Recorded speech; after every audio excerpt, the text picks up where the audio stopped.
Esther has been having fun with friends and staff at the center in Burnie. Some of you have been there and you know that there's a really beautiful pond. It's manufactured, it's not real, but it has some headwaters that are pumped from the well, and it flows down some riverbanks into a bigger pond, and then that pond has some suction pipes in the bottom of it that pull the water into a filter. And then the filter does its thing, sifts out impurities, aerates, and puts the water back into the pond through a series of pipes. And when it's all working well, the pond is as clear as a mountain stream. There are koi fish in it and goldfish and a catfish or two, or at least there were. The pond is an active thing. But then it started to get cloudy. People came, they assessed it, they put bigger pumps in, still cloudy.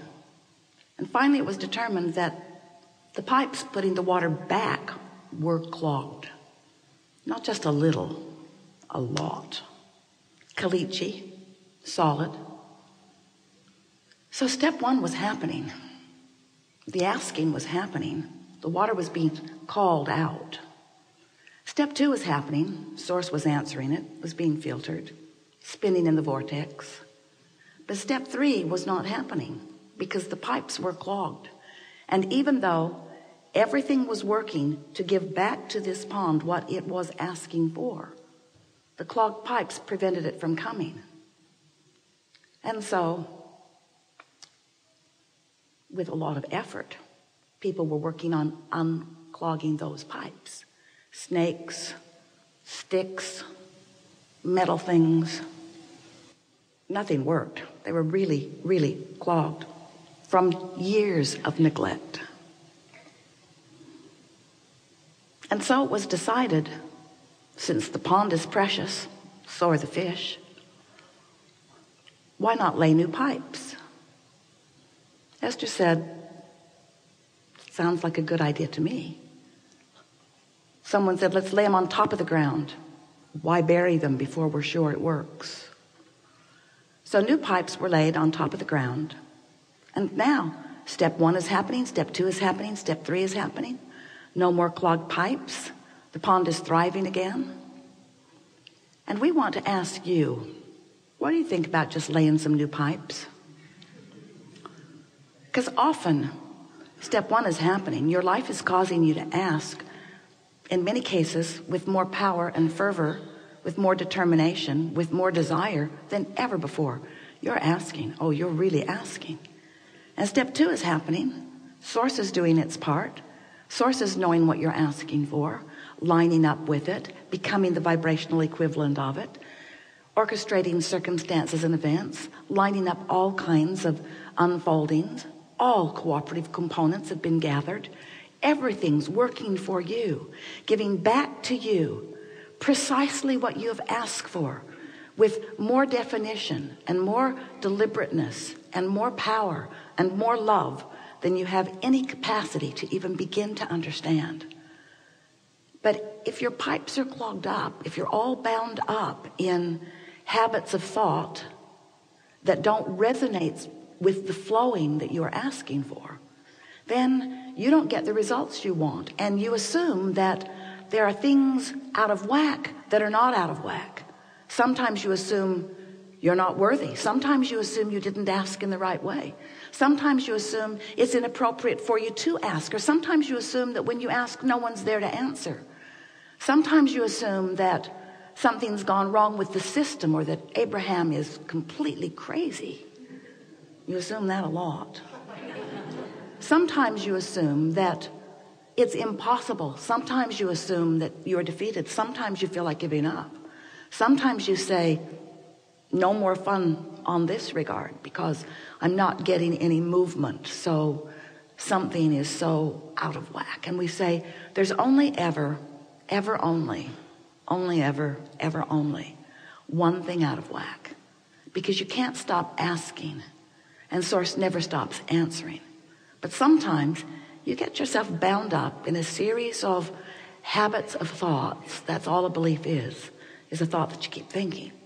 And you practice the thought, and law of attraction helps you practice it. Because when you get going on a thought's a vibration, you know. When you pick a vibration and you focus upon it just for a little while, law of attraction brings more like it.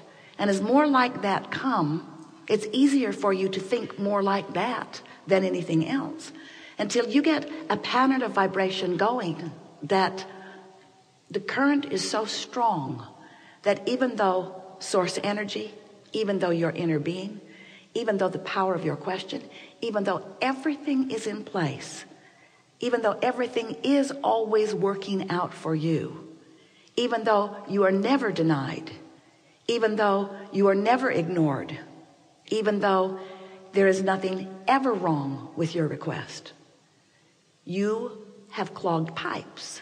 So your results are it doesn't flow, and then your assumption is screwy. We think from this point forward, whether you like this analogy or not, we adore it. You're going to be thinking about your own clogged pipes. If you've been listening to us for a while, we've offered to you a lot of different analogies to help you understand who you are, who we are, and how we all fit together in this creative process. We explained to you that you are more than these physical bodies, that you are source energy, that you are extensions of source energy. But for the most part, humans don't accept that because you've practiced other bogus thoughts for so long that you do not accept easily that you are source energy in physical form. So even though we say it, your pipes are clogged and you do not hear it. Even though we know it, your pipes are clogged and you do not know it.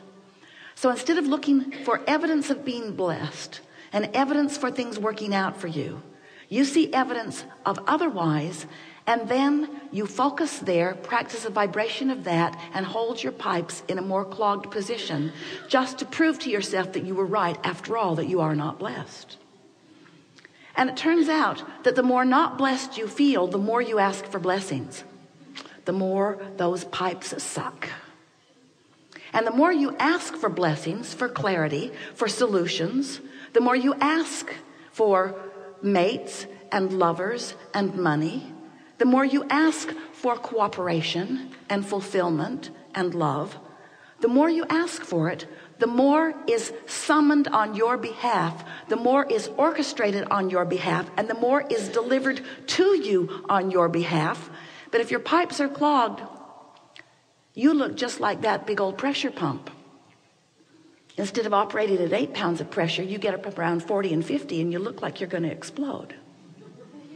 Because you can't stop asking. Oh, you think you can. You say, never mind, but you don't mean it. And you cannot step back from the asking that your life has caused you to come to. You can't step back. You can't say, I wanted it then, but I don't want it now. Oh, you can say it, but you can't mean it.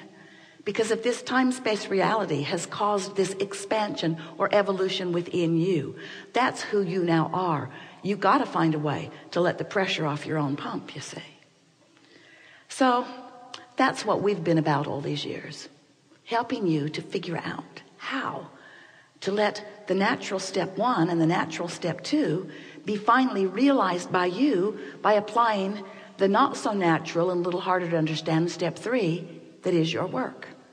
You got to figure out how to become a vibrational equivalent to the thing that you're asking for. Because if you are a vibrational variance from it, even though you've asked and even though it's answered, you can't realize it because you're not on the same frequency. Can't set your radio dial on 101 FM or 101 AM and hear what's being broadcast from a frequency that is different from that. Your tuner has to match the broadcasting frequency. So when you ask, there's a frequency broadcast, and we got to tell you, when source gets hold of it and begins beaming it back to you, it's a signal of such velocity, such power, and such clarity that it doesn't take even a lot of fine tuning. You just got to be somewhere in the vicinity, you see. You just got to get somewhere in the vicinity of it, and you'll begin to get evidence of your alignment,